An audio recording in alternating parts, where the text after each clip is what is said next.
일토소명 책 속으로 일과 소명에 대해 부족한 이해를 채워주기 위하여 모은 영상입니다. 대한기독교출판사에서 1981년에 출간한 성서의 노동관, 현대사회에서의 노동은 두 개의 주제를 다룬 책의 합본입니다. 앞의 성서적 노동관은 세계교회협의회 연구분과위원회에서 노동의 문제와 관련된 기독교 신앙과 삶의 의미를 탐구해 보려는 의도로 연구를 시작했다고 합니다. 1954년에 미국 일리노이주 에반스톤에서 열릴 2차 WCC 특별위원회들 가운데 하나의 주제인 크리스천과 직업을 준비하기 위함이었습니다. 뒤에 현대사회에서의 노동은 1949년 4월에 스위스에서 산업사회에 관심을 가진 학자들이 모인 소위원회에서 WCC 에큐메니칼 연구원 주최로 진행한 토론의 결실입니다. 책의 앞부분 성서의 노동관에서 저자 알란 리차드슨은 성경의 노동관에 대한 주제들을 에세이 형식으로 3, 4쪽씩 간략하게 언급합니다. 이런 주제들입니다.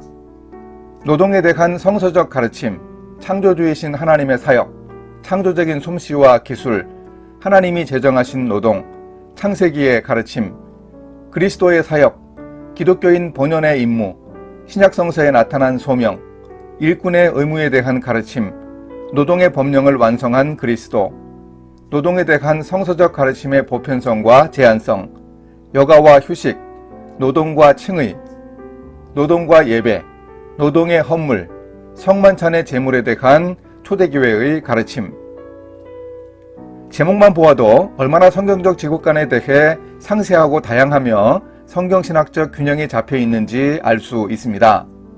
이 책에서는 하나님의 창조의 솜씨인 일에 대한 기술을 성경적 직업관에 근거해 설명하고 있습니다. 외경 집회서를 인용하면서 육체노동에 대한 멸시가 나오지만 정경의 다른 곳에서는 찾을 수 없는 잘못된 관념이라고 강조하기도 합니다. 이사야 28장 23절에서 29절에 쟁기로 땅을 갈고 씨 뿌리고 곡식을 심고 추수하고 타작하는 등 일련의 과정의 기술적 지혜를 하나님이 가르쳐 주셨다고 강조합니다. 그런데 신약 성서에 나타난 소명을 언급하면서 이해하기 힘든 논지를 펼치고 있습니다. 성서에서는 어떤 사람이 하나님에 의해서 세상적인 직업이나 장사에 종사하도록 부름을 받았다고 암시하는 것은 전혀 없다. 예를 들면 사도 바울은 하나님에 의해서 사도로 부름을 받았지 천막 만드는 자로서 부름을 받은 것은 아니었다. 우리는 우리의 시대에서 사용되고 있는 소명의 성서적 개념의 세속화에 대해서 걱정해야 하고 나아가서 거부해야만 한다. 우리는 어떤 사람이 기술자나 의사 혹은 교장이 되도록 하나님의 부름을 받았다고 말하는 것은 적당하지 못하다. 사실은 이와 반대로 하나님은 의사와 기술자 그리고 교장들을 불러서 그의 교회의 예언자와 복음 전도자, 목사 그리고 교사로 만드시는 것이다.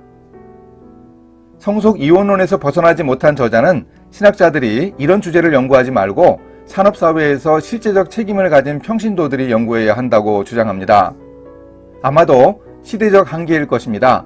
1940년대와 50년대 아직 일터사역에 대한 이해가 거의 없던 때 이원론적 편견을 가지고 성경에서 말하는 노동관을 언급하려고 했습니다. 우리가 성속 이원론의 폐해는 거르고 성경적 직업관에 대한 교훈을 새겨들어야 하겠습니다. 마지막 부분에서 저자는 성만찬의 제물에 대한 가르침을 의미 있게 해석했습니다.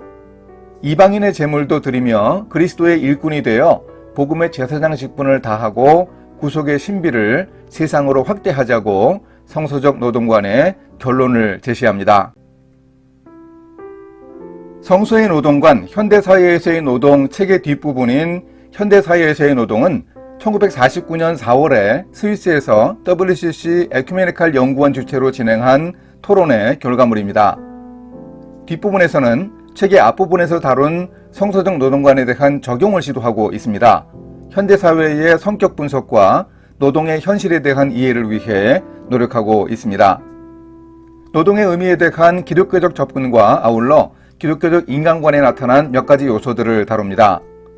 하나님과 인간 그리고 자연의 상호관계 속에서 어떻게 우리 기독교인들은 노동의 의미를 이해하고 기독교적 적용을 시도할 수 있는지 토의하고 있습니다. 기독교적 관점에서 노동은 우리의 형제들에 대한 봉사와 분리될 수 없는 것이 되었다. 이러한 견지에서 노동에 대한 이해는 개별적인 고립 속에서가 아니라 공동체와 그의 이웃에 대한 책임 속에서 존재하는 인간관과 관계를 가지게 된다. 노동은 그 일이 사회를 진정으로 봉사하는 것일 때에만 기독교적 의미를 지닌다. 아울러 노동하는 크리스천을 세계의 변혁자라고 보는 사상이 성경에 큰 비중을 차지하는 이유를 제시합니다. 분명히 창세기에서 인간은 땅을 정복하고 지배력을 행사하라는 하나님의 명령을 받지만 그렇게 하지 못하는 이유가 있습니다. 창조 활동에서 하나님과의 협조자로 보는 견해가 성경적 인간관에 함축되어 있지 않기 때문이라는 겁니다. 이 책에서 성경적 직업관의 관점으로 볼 때 받아들이기 힘든 부분이 자주 드러나는 이유를 올드햄이 밝혀줍니다. 그의 말을 들어보겠습니다. 어떤 기독교 학자들은 모든 노동이 그 안에 이러한 창조적인 요소를 지녀야 한다고 주장한다. 세이어즈는 참된 노동과는 그것이 삶의 한 방식으로 여겨지고 인간의 본성이 적절하게 나타나며 기쁨과 하나님의 영광을 성취하는 것으로 간주되어야 한다고 주장한다.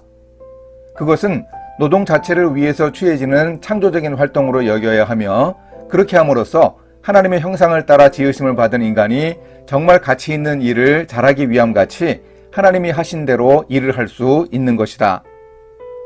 저자 올드햄은 이것이 잘 이해되지 않는다는 투로 말합니다.